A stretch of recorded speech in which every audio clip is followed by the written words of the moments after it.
Welcome to This Week in Wrestling History.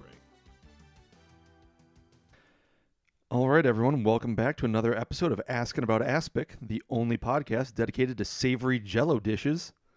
As always, we're your hosts, Ryan and Jacob. All right. Well, it's our first post-Thanksgiving show, so I figured, aspic Jell-O. is a very traditional dish for Thanksgiving dishes, Sure. Meat inside of gelatin. Who doesn't love that? Stop it. Look it up. It's a thing that exists.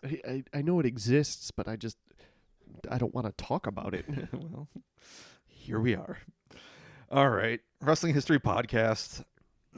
Been a little bit, so thanks Yeah. for everyone for sticking through our little winter break there. We had some life stuff and some holiday family stuff coming up. Nothing Yeah. awful, just seasonal busyness, unfortunately happens. Yeah. We also just got a little lazy at some points, too. We need to say that. Yeah, but We're honest to a fault. Yeah. I suppose. All right, so what are we back with this week? we're going to be talking about Survivor Series 1990.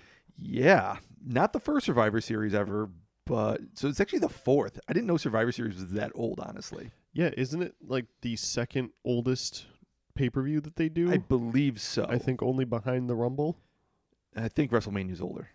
No, because the Rumble started in what, 85? Oh, first WrestleMania was 84. Was it? Yeah. Anywho.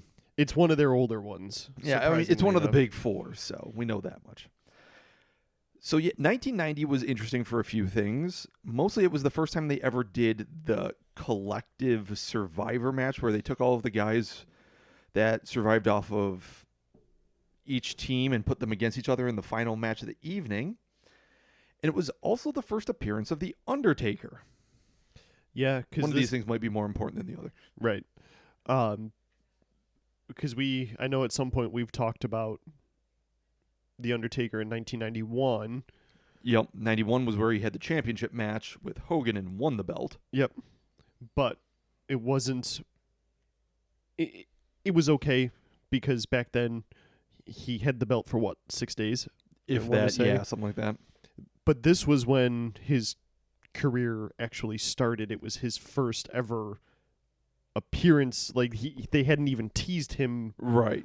before it up until like saying that DiBiase had an ace in the hole kind of thing. Yeah, it was just they had a mystery partner. No one knows who it is. So we'll get to that in a little bit. Just trying to think if there's anything else around the show that we should really mention. So it's 1990, the WrestleMania from 1990. So what, 7-8 months prior to this? No, 6-7 months. Prior to this was the Hogan versus Warrior match. Yeah, and this is when Warrior actually won it. Right, that's where Warrior won the championship. SummerSlam of this year, the big match there was Hogan versus Earthquake. So this was after the whole injury angle. Then the other big thing that's really going to be coming out of this show is Sergeant Slaughter defecting as the Iraqi sympathizer and the whole Gulf War thing. That's going to be big into next year. Yeah, and go figure that's something that is a major storyline in 1990 that would Right. not fly now. Yeah. No, nowadays that, well, I think you could do it. It'd have to be a lot more nuanced, though, because it was pretty aggressively anti-troop here. Oh, So, yeah. Yeah.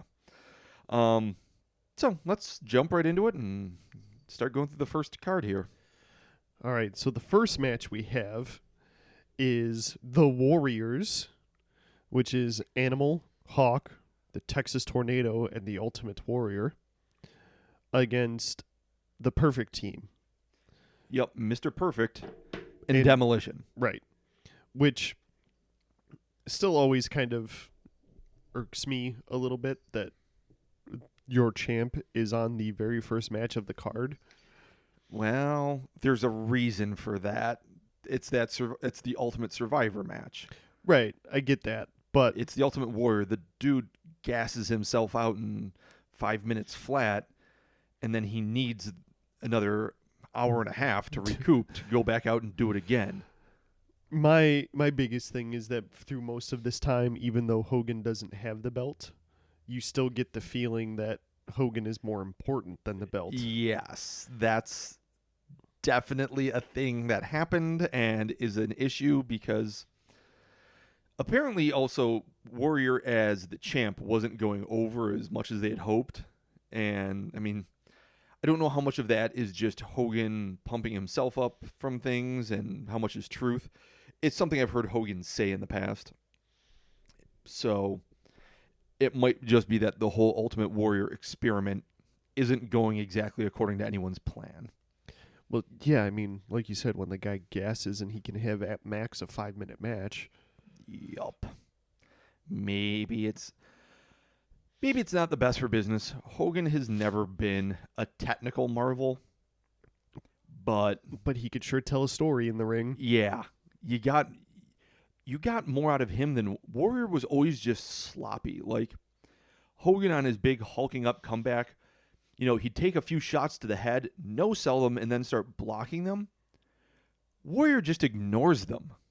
Right, and we see that in this match at one point where I think it's Axe comes up to him and tries to Yeah, there's a bit of a schmaz at one point where no, Axe had just been eliminated. It's Smash and Crush left, and it's Crush comes after him and attacks Warrior, and Warrior just ignores it. Right, he goes for a double fist to hit Warrior on top of the head, and Warrior just bends over and scoops him up for a scoop slam. Yeah. Doesn't even try to block it or stop him in his tracks. Right, and it's He's just up and down. Yeah, it's just every Ultimate Warrior match is kind of sloppy unless there's someone excessively amazing in there with him. Because case in point with Mr. Perfect, right?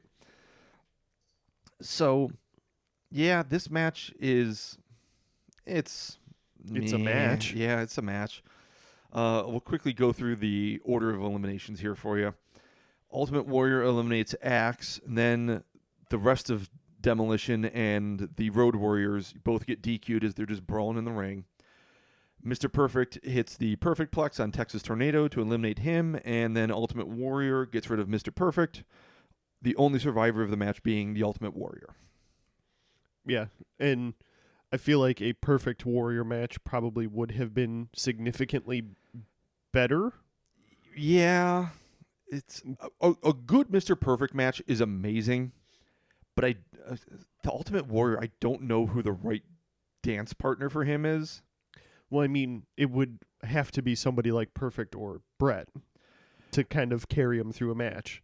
So the problem is with Warrior, though, is I don't know if he'll even properly sell for guys of those size. I think you would almost need someone. Who would probably be the perfect opponent for him would be Brock. Yeah.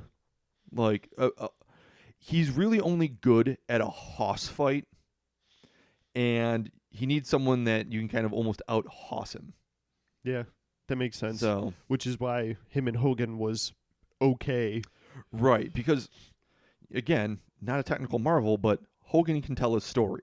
Right, and he's big enough to stand eye to eye with Warrior and kind of make it seem like, oh shit, he's going to lose. Right.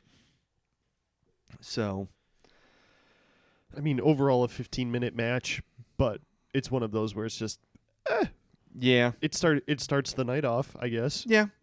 It started the night off. It popped everyone for Ultimate Warrior running down and doing his thing.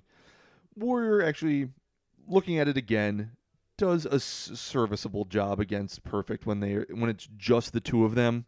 It's definitely better.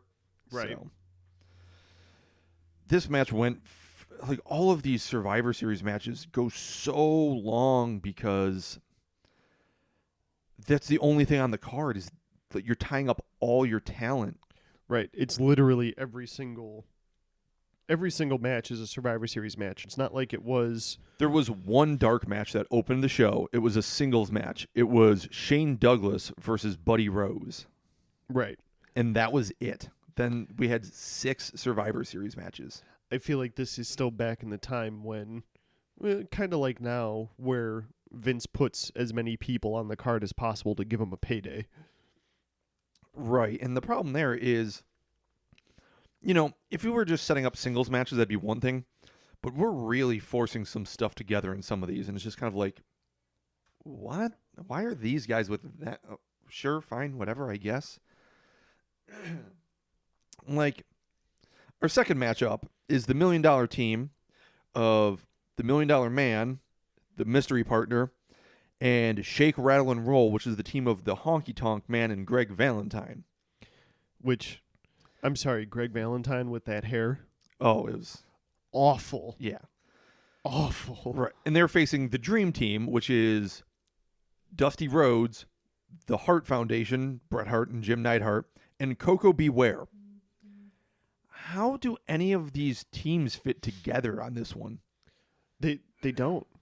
They don't. It doesn't make sense at all. It's a couple of singles guys mixed with a tag team. It's like that in almost every single match. Right. It's almost two singles guys and a tag team. Yeah. Almost always. I think the Demolition one was the exception because Demolition was a 3-man team, but that's really our only real exception here of the night. Let me skim through the rest of the card. One more exception. And yes, there's only one other exception. We'll get to that in a little bit. So, yeah, it's just,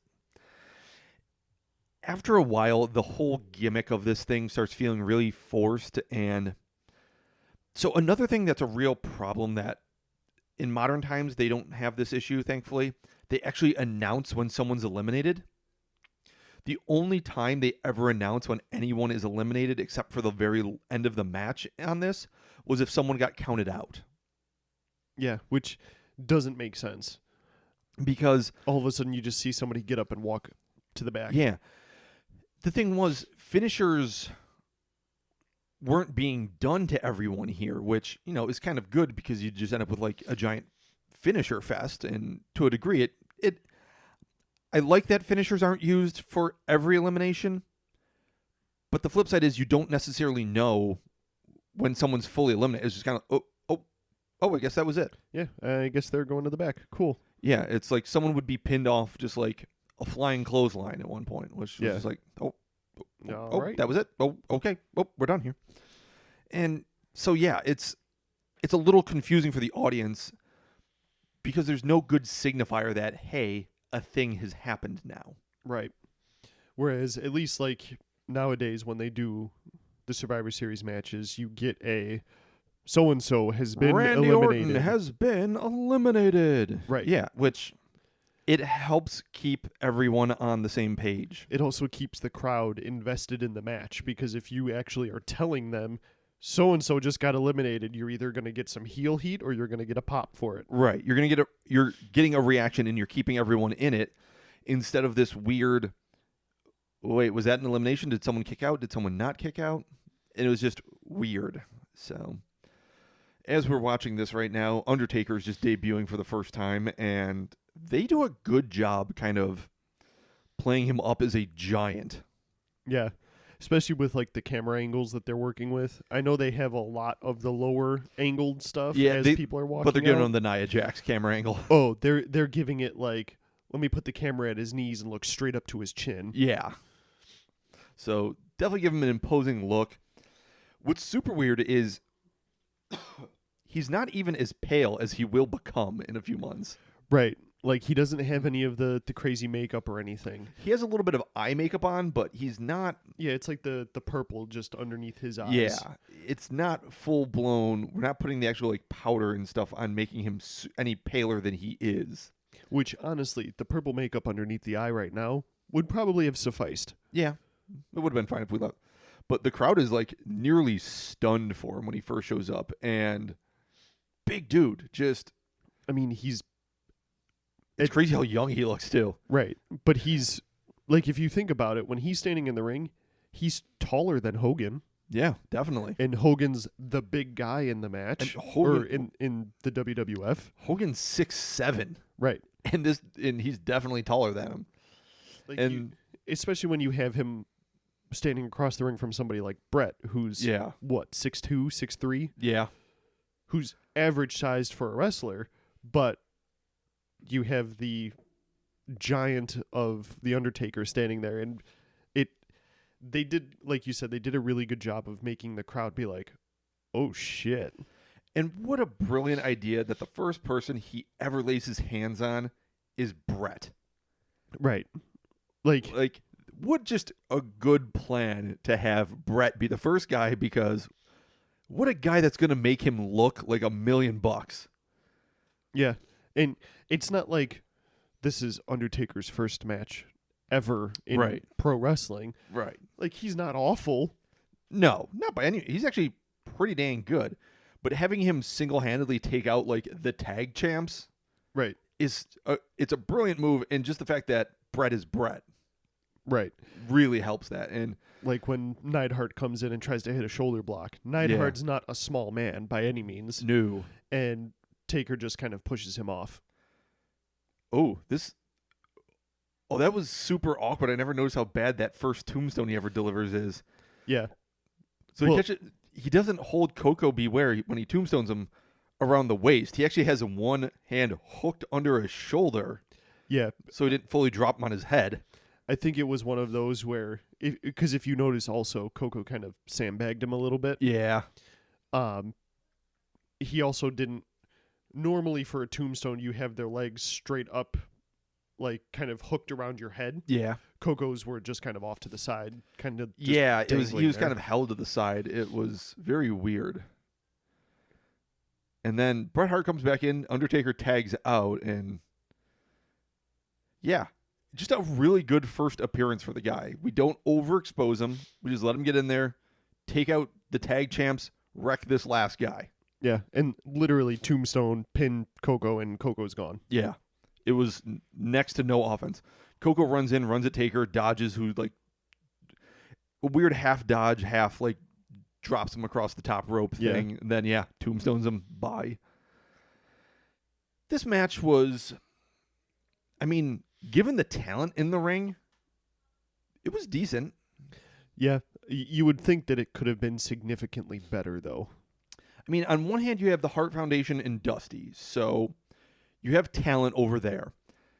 The rough spot comes on that other side of the ring where you have the Undertaker, who was debuting, still a little green at times, but fine in this.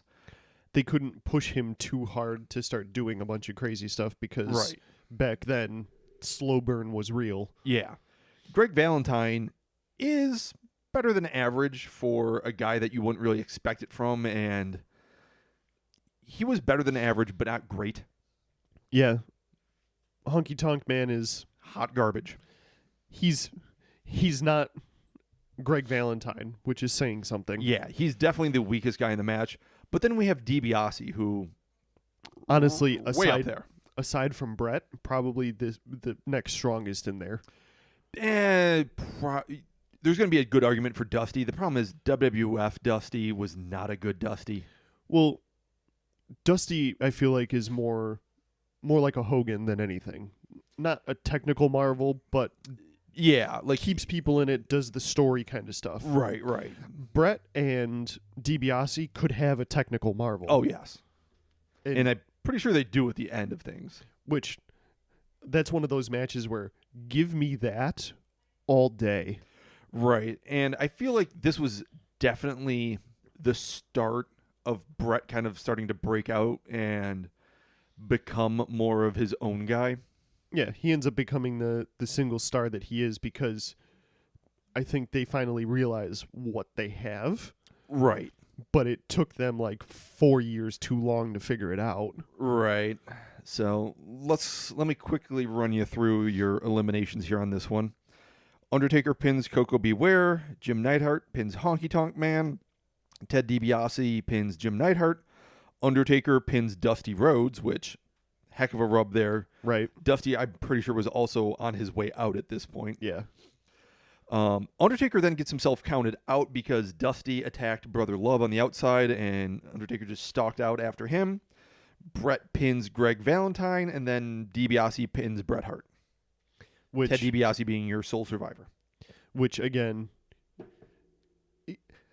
I know I've said it plenty of times before, but I always forget how good Ted DiBiase actually was. Yeah, and he was so good at, like, everything you needed him to be good at, because he was great in the ring and he was great on the microphone as an interview and as an antagonist. Well, he could also play the two major kind of heels. He could play like the sneaky, smarmy heel who would duck out, and he could play the chicken shit heel, and he could also play like the I'm gonna out wrestle you heel. The menacing, kind of a more menacing, I'm on top of you, I'm not stopping, I'm choking you out. Yeah, because I mean, for all intents and purposes, he's not a small man. No, again, it's one of those things where you lose perspective on how big these guys were, because they're all standing around other big guys. It was the era of the giants. Right. So you lose the fact that in modern times, Brett and DiBiase would be the biggest guys out there most of the time. Yeah, DiBiase is 6'2", 260. That's not tiny. That's bigger than Orton, I'm betting. Look it up. Let's find out. Bigger than Randy? Yeah. I'm betting. I would assume so. I'm betting he may not, if not taller, definitely heavier. Because I don't think Randy's that big. Oh, no. Randy's 6'5", 250. Wow. 6'5". He's lanky. All right. But still. I mean, how about Seth? He's definitely bigger than Seth. Oh, yes. Seth, we know for a fact, is like a solid 6 foot, probably 200. Right. And obviously bigger than AJ. Bigger than AJ, bigger than Finn. Bigger than DB. Yeah. So most your main event guys now are not huge compared to these guys. These guys would be, it would look like a mismatch. Yeah, for sure. I mean, even if you look at some people in other companies, like big stars in other companies as well, like ROH, Jay Lethal, DiBiase would dwarf Jay Lethal. He would. I'm pretty sure he's bigger than Kenny Omega is. Kenny's not small by today's standards by any means. Yeah, because Kenny's. I think Kenny's like 6'1" maybe. Yeah, and probably 220 max. Yeah. So, like Okada's bigger than them, but yeah, but Okada's massive. Yeah, exactly. That guy's a damn mountain. Right. So, Okada would fit in 1990s wrestling. Yes. Very well. Oh. Okada would have been so much money back then. Mm-hmm. Could you imagine how much money he would have made? If they did it right with him, like if they gave Muda the Okada treatment in WCW, there's no way that you're not selling out shows. Could you imagine Okada coming into WWE in 1990, just being a heel, and then eventually turning to becoming a face? Yeah. And just how much money that would have been? Yeah. Especially back then, because WWE was okay with trying the international talent. Yeah. And Okada he can speak some decent English. Imagine giving him Bobby Heenan as a manager, though. Oh, my goodness. Bring him as a heel and then like have him ditch Bobby at some point and just, yeah, that'd have been a good match right there. And have Roddy calling his matches. Yeah. Oh. Because Piper would get super excited about it. Oh, yeah. I would just love to hear Roddy Piper yell Rainmaker. Oh. Anyways. Tangent aside. Yep. All right. Our next matchup is the Visionaries versus the Vipers.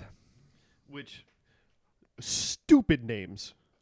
Well, the Vipers are fine, except it'd be Randy Orton's guys, but stupid names. So this whole match spun out of Rick Martel spraying Jake the Snake in the eyes with what's arrogance, his stupid cologne, and blinded him for a while. And I don't remember if the match was before the Survivor Series or after Survivor Series at some point in time. I think it was before. I think it must have been SummerSlam 1990, I want to say. But it was a blindfold match of Jake the Snake and versus Rick Martel with hoods over their heads. Yeah. So they couldn't see each other. So that was bad. This was not great either, but yeah. So after watching this match, I now realize why there is a Jannetty almost every single time. So, let's introduce the teams. It was Jake Roberts, Jimmy Snuka, Marty Jannetty, and Shawn Michaels of the Rockers versus the Visionaries which was the team of Rick Martel, the Warlord, and then Power and Glory being the tag team of Hercules Hernandez and Paul Romeo Roma. Yeah. Throughout this match, you could definitely tell who was the much better of the Rockers. Yes. Jannetty was very, very sloppy in this match. Yeah. I think when we were talking about Survivor Series 91, I'm pretty sure Survivor Series 91 is the one where the Rockers actually split up, so I'm pretty sure they're together for all of... Another year? Yeah, another year. I'm trying to... Because they definitely split at Survivor Series, yeah, and then that's when when Sean went on his own. This match was... It was honestly better than I expected it to be. Yeah. I mean, given a lot of the guys in the ring, you didn't expect a ton from them. The Rockers were definitely the highlight. Even Jannetty not being good, great, he was better than a lot of the guys in the ring. Yeah, I mean, Snuka at this point is kind of run his course. Oh, yes. Real bad. Yeah. I did. He's even wearing boots. So yeah, what's Jimmy Snuka without the bare feet? I did appreciate Jake the Snake throughout this. Yeah. He's another one that could always really, really tell a story in a match. Yeah, I believe this was also near the end of Jake's first tenure here. Yeah. He would leave shortly after this. Again, I think the early 90s are a little tricky for me to keep straight at times. There was just... The heels in this were not good. No, like the Warlord was just a giant slab of beef with no real talent other than I'm big. Right. Hercules was okay. Paul Roma was okay. Rick Martel was actually legitimately good and super annoying as a heel, so he was great. Yeah. But when you have the kind of star power across from them... When you have Jake and a young Sean, they don't really have what they need to play off of well because the Rockers' high-flying stuff never really worked terribly well because the guys on the other side weren't great for basing for them at times, and they also didn't really sell for them that often right. either. Like, yeah, Marty's iffy at times here, and there's always a Jannetty. Yeah, there's always a Jannetty. So, anyways, our eliminations here are Warlord eliminates Marty Jannetty. Rick the Model Martel eliminates Jimmy Snuka. Paul Roma eliminates Shawn Michaels. And then Jake Roberts gets himself counted out when he gets the snake and chases someone out of the ring. I think he chases Rick the Model Martel back to the ring. But Martel wasn't the legal man, so only Jake got counted out. And you literally have Hercules, Paul Roma, Rick Martel, and the Warlord as your survivors. As your first time ever, one entire team was survived. So that was their big claim to fame there. Yeah, and Marty Jannetty's the first one out. Go figure. Funny that. Next up, you had almost this. You had the match that felt almost more like the main event than the main event did. Yeah, for sure. It was the Hulkamaniacs versus the Natural Disasters. So you had Big Boss Man, Hulk Hogan, Jim Duggan, and Tugboat. Shockingly, people that would oddly follow Hogan to WCW in a couple of years. Wow. Wow. Wow. Then you had the Natural Disasters, the Barbarian, Dino Bravo, Earthquake, and Haku. Yeah. So Barbarian and Haku were a tag team, a.k.a. Ming and the Barbarian, or the Faces of Fear, as they would become known in WCW. Wow, literally actually everyone in this match except for Dino Bravo followed Hogan to WCW. See, I would have liked to have seen Haku do a little bit more.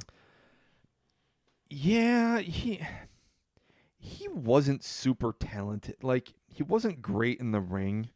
He wasn't awful, but he was kind of bland. He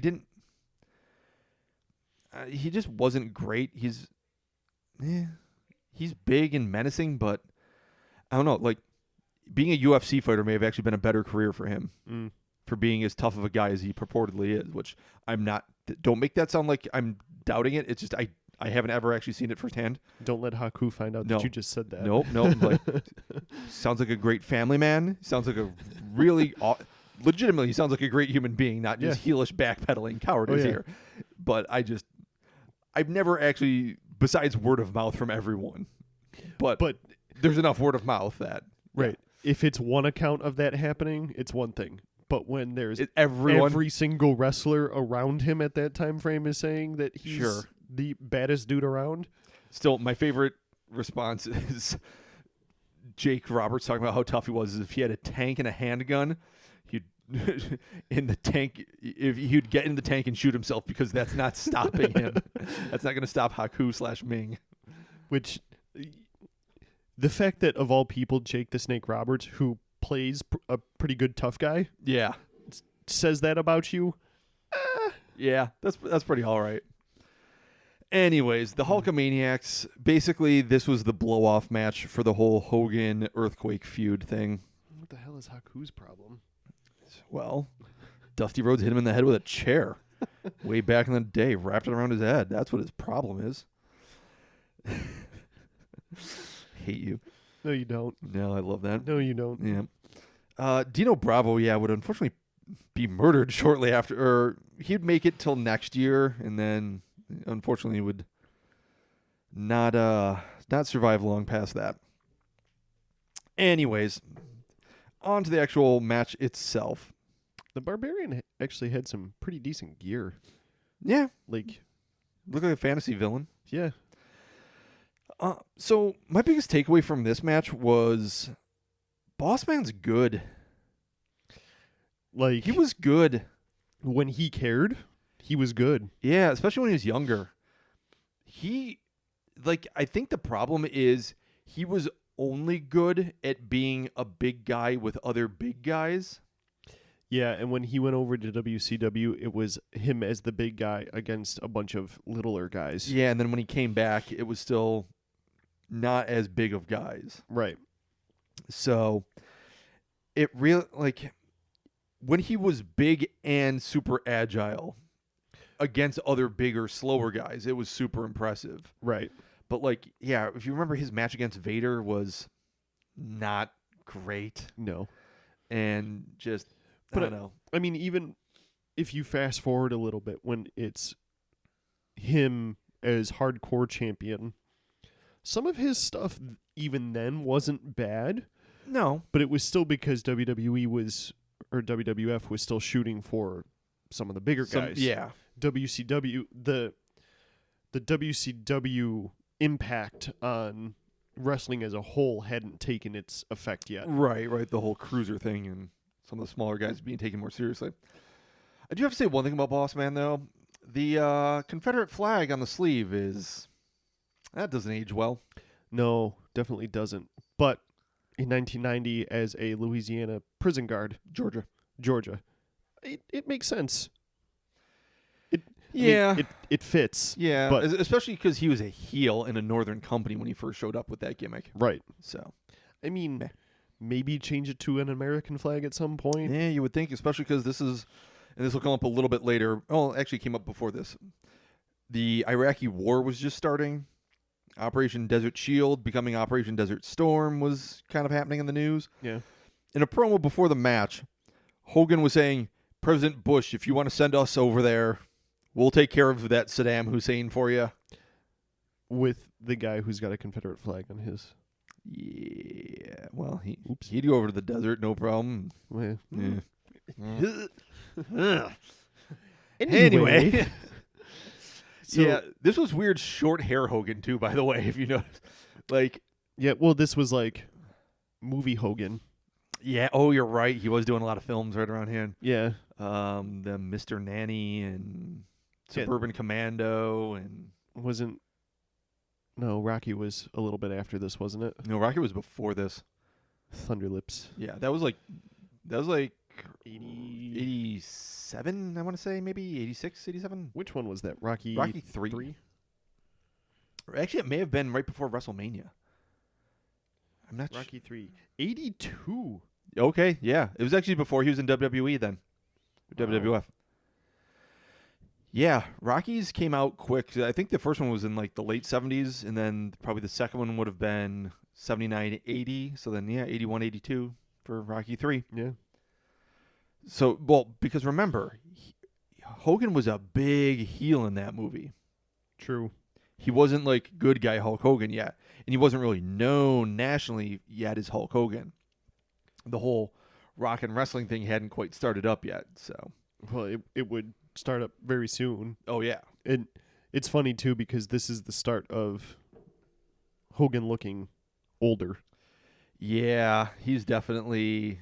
Well, this is also the start of the steroid trial. Yeah. So So. he's kind of blown himself. Yeah, you gotta get off the juice.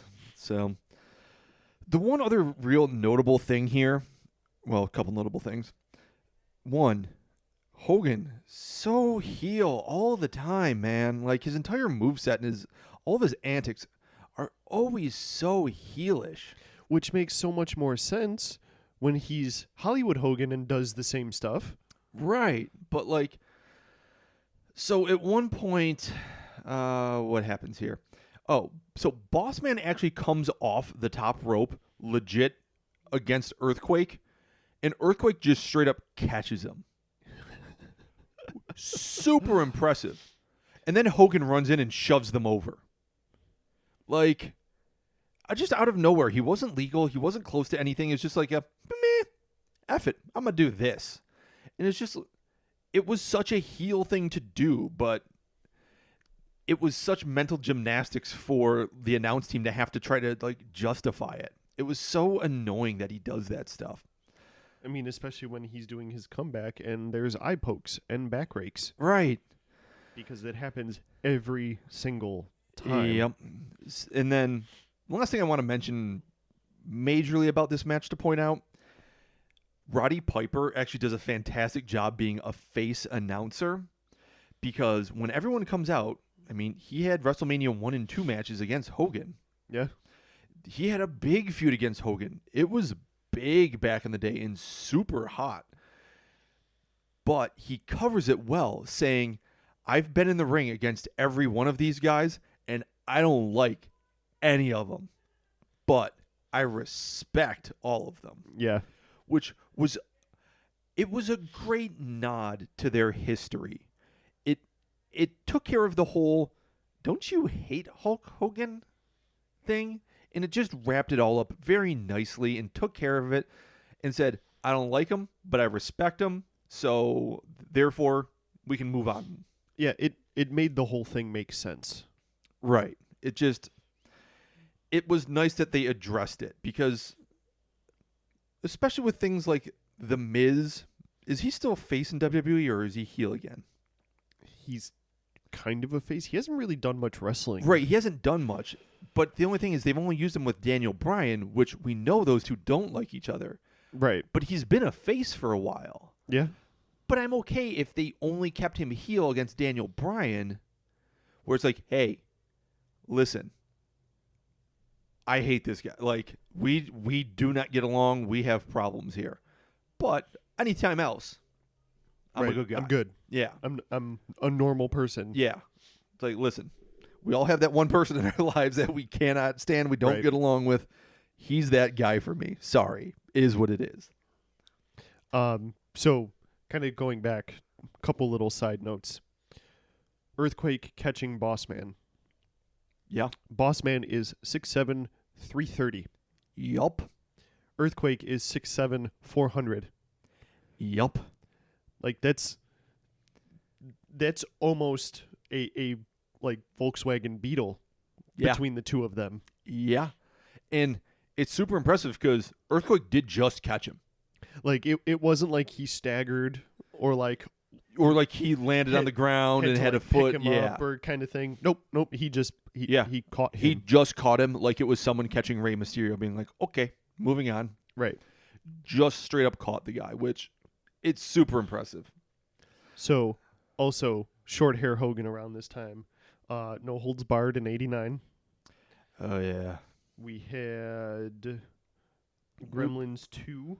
He was in Gremlins 2? Yep, as himself in 1990. Huh. May have been a cameo or something. We also had Suburban Commando in 91. Okay, so it was probably filming around now then. Yep. So he had quite a few things happening right around that same time. I think that was the Suburban Commando haircut. Yeah. All right, that makes sense. Hey, I called it. All right. You want to run through the order of eliminations on there? Or do you want me to again? You can do it All because right. I'm pretty sure I closed it. All right, that's fine. So we had Big Boss Man pinning a Haku. Jim Duggan then gets himself disqualified as he takes the 2x4 and cracks some gents with it. Hulk Hogan then pins Dino Bravo. Earthquake pins Big Boss Man. Tugboat and Earthquake get double counted out, leaving just Hogan and Barbarian. Ooh, wonder how that one went. Right. Who's going to win that? Yeah, Hogan does his shtick, big boot, leg drop. Good night, Barbarian. Yep. So for those keeping track, we now have, and this is something that I was going to save for a little bit later, but I think it's a good time to bring it up. Right now, we have just the Ultimate Warrior and Hulk Hogan going up against Ted DiBiase and the entire team of the Visionaries in the Ultimate Survivor match. Yep. Question for you. How do we know which teams everyone's on? We don't. No, we do. They're telling us. How? How do we know this?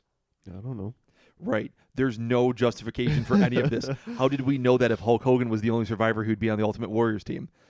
Well, we know because it's all the good guys. Right. But they never tell us this. No. Like, could you imagine if they had put the Ultimate Warrior with Ted DiBiase? Right. They never tell us how these teams are sorted out. They do a smart thing and put all of the faces in one corner for the entire night and put all of the heels on the other corner, so you could just say, well, it's all the teams that were on this side versus all of the teams that were on this side. And it just happens that They also happen to be the good guys and the Right. bad guys. it's one of those things where it was just kind of annoying because, it's the opposite of the whole Roddy Piper mentioning his feud with people. It's just assume it. Yes, we all know it's wrestling. We all know it's good guy versus bad guy. But they're glossing over it. And if you think about it for more than 2 seconds, you're like, wait, how did we come up with this? Why? Tell me the why. Just give me a quick why. But they never give us a why. No. And it would have been just as simple as Roddy Piper at some point being like, hey, for those of you at home keeping track of this, pretty much like we just did, Right? these guys look like they're going to be on a team, and these guys look like they're going to be on a team. No. Just say earlier in the night or whenever it was randomly determined that all of the teams over on this side are going to be the red team. Are they going to be the red teams? All the teams over here are going to be the blue teams. At the end of the night, all the survivors from all of the red teams and all of the survivors from all of the blue teams are going to face off.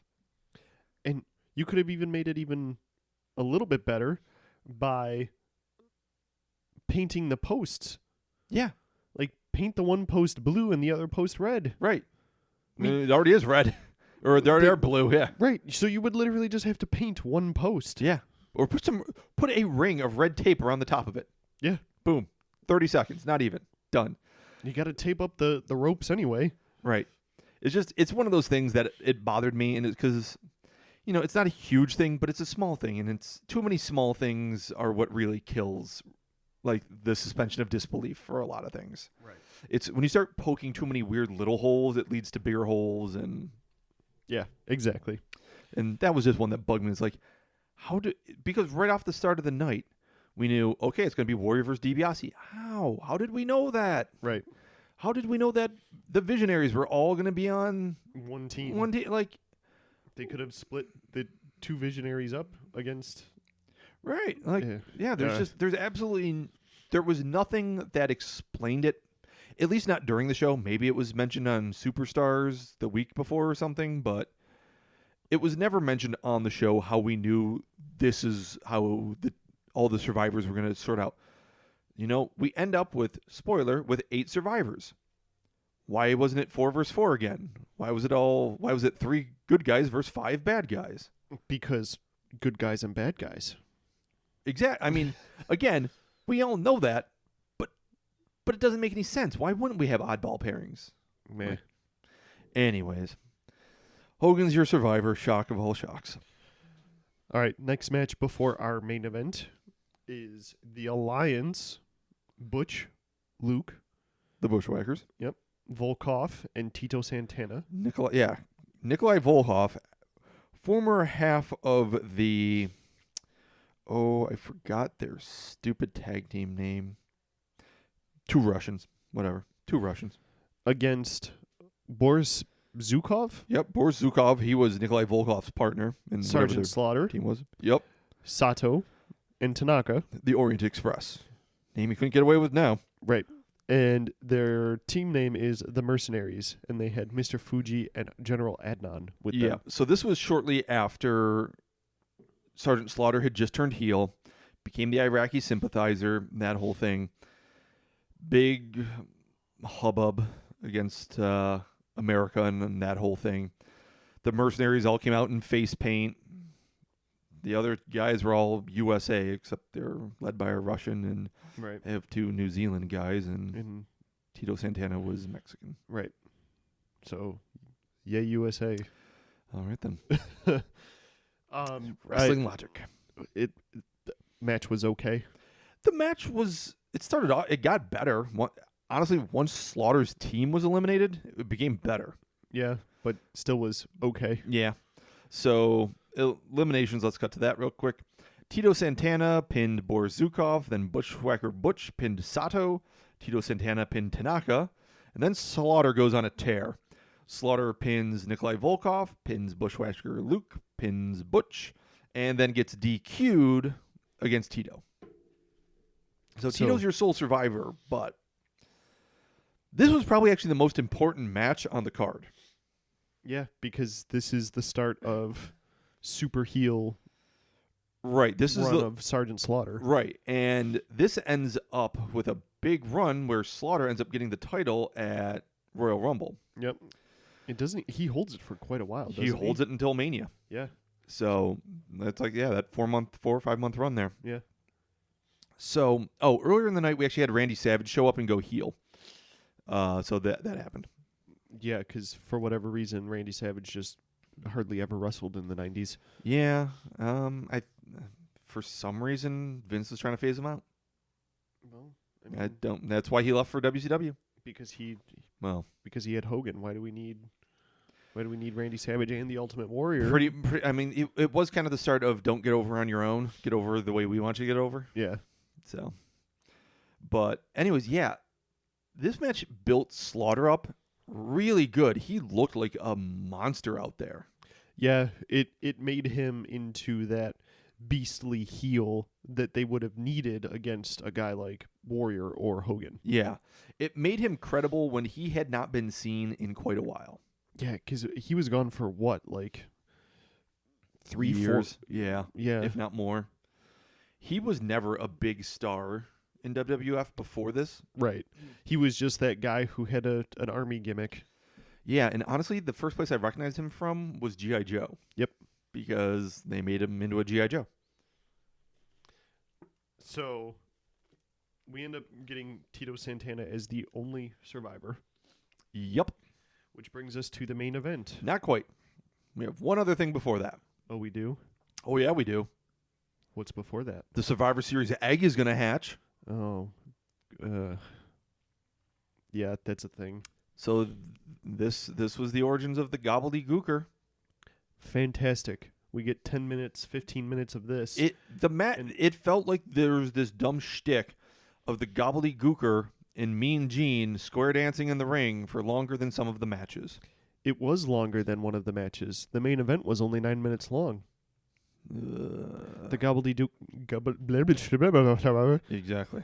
got like what, 10 minutes almost? It may not have been 10 minutes, but it sure as hell felt like it. It went on forever. Yeah. And it made no damn sense. But hey, that's something that has lasted freaking 29 years. The crowd reaction to it was amazing. They booed the shit out of it. Yeah. Everyone was like hyped for it. And then as soon as the gobbledygooker appeared, oh, so many boos. All of the boos. Which, well deserved. Oh, definitely. Well deserved. Another one of those things that makes me laugh about the 90s is people holding up the Hulkamania sign behind Hulk Hogan. Oh, yeah. That literally is just red paint or red paper and like very lightly drawn Hulkamania. Yeah, You can't see shit. Nope. People did not understand signs back in the day. Well, not only that they didn't understand signs, but TV cameras sucked. Oh yeah, the resolution on cameras was non-existent. Yeah, it was a lot easier to be on TV back in the day. Yay, the 90s. All right, so as we alluded to, final match of the evening was all of our survivors. It was Tito Santana, the Ultimate Warrior, and Hulk Hogan. One of these things is not like the others. Right. Against Ted DiBiase and the entire team of the Visionaries being Warlord, Paul Roma, Rick Martel, and Hercules. Yeah, so I'll run through eliminations All right. real quick. We have the Warlord getting eliminated by Tito Santana. Yep. Then DiBiase eliminating Tito Santana. That'll happen. Hogan getting rid of Paul Roma. Yep.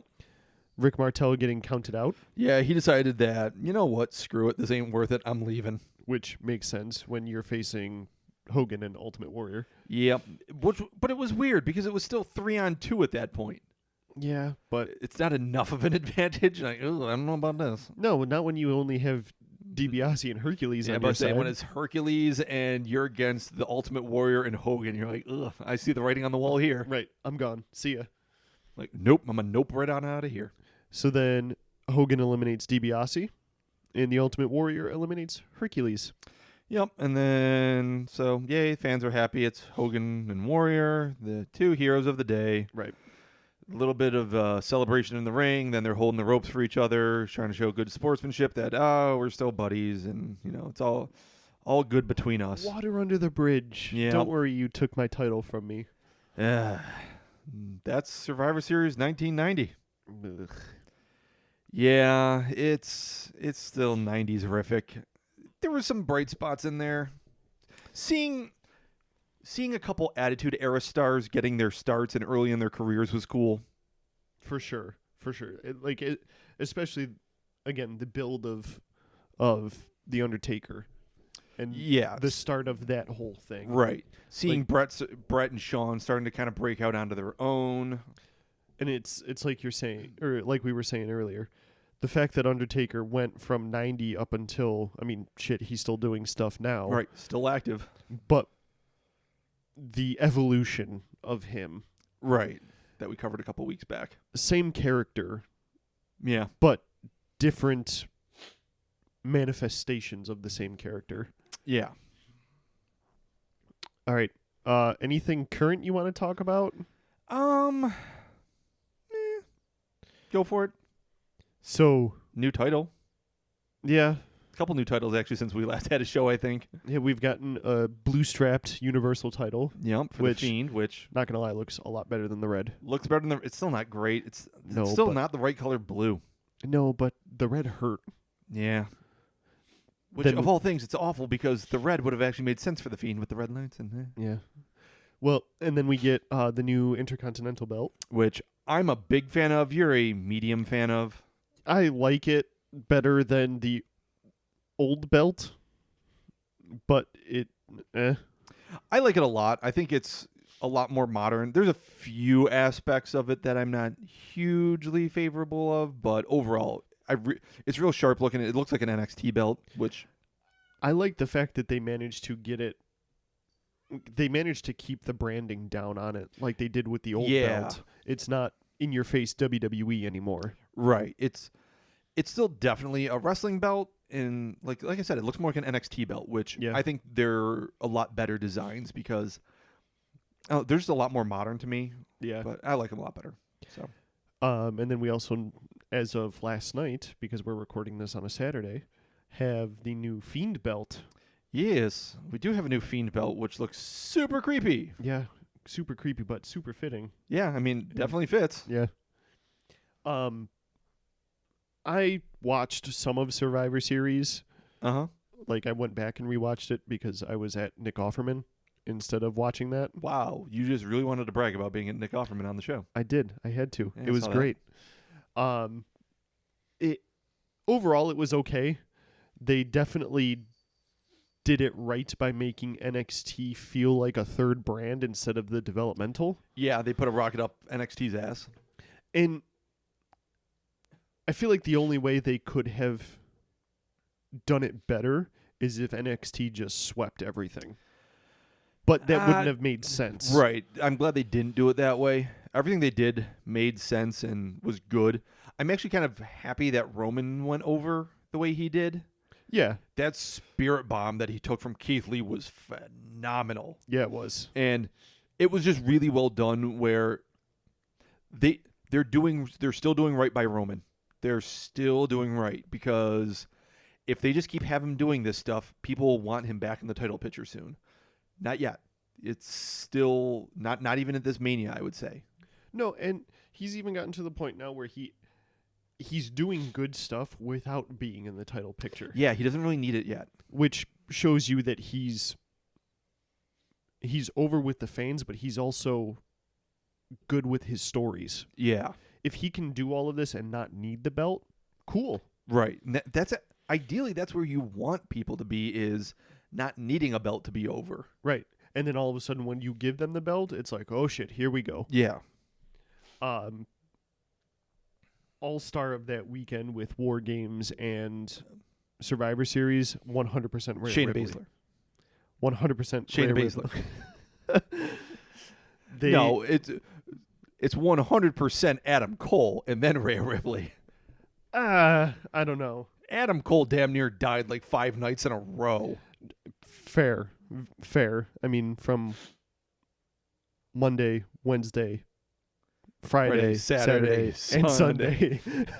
Yeah. 3 days in a row. The Iron Man is Adam Cole. Rhea Ripley, though. Oh, so amazing.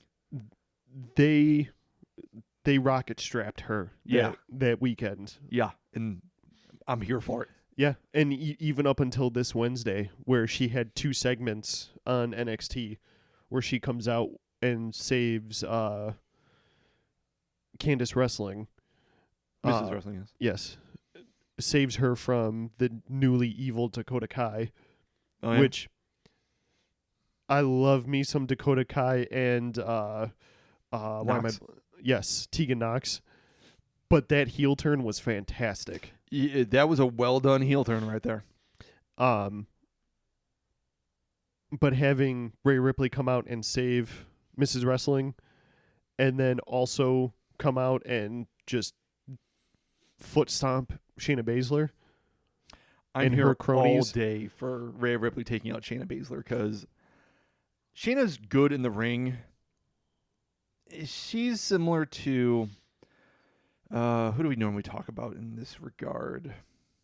Good in the ring, bad on the mic. No, good in the ring, but only good enough to carry herself, not really to put anyone else over. Roman? Yeah, I think, yeah. Well, but Roman's getting to the point now where he can Yes, carry others Right, as well. he is getting better at it. So, but yeah, I forget. There's someone that we normally talk about that's like okay in the ring, but it's almost always going to be the other person that makes it a great match. They can't bring anyone up to their level. Yeah.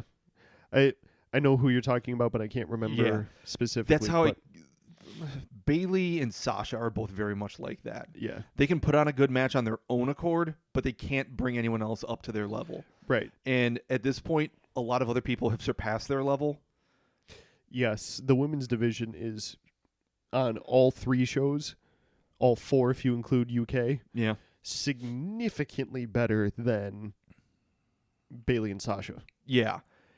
If you look at the 4 horsewomen of NXT from back in the day, it's pretty evident that they were the start of something, but they are by far not the bar. No, not Sasha by any and means. Bailey are not good. The bar at this point for women's wrestling is Asuka, Rhea Ripley, and I would probably say Candice and Io Shirai. Yeah. Yeah. Which, give me more evil Io. Oh, yeah. And I'm also loving Evil Asuka with all of the mist. And the fact that when she uses the mist, it's a lot of mist. Yeah. Like Especially the other night. The shot of Charlotte sitting in the ring, essentially painted green, Yes. and crying and screaming was fantastic. What else is amazing is like the shots of Asuka looking like evil with the mist like running down her mouth afterwards. And then comparing that to her YouTube channel lately. Yes, where she's like trying new foods with her friends. And Yeah.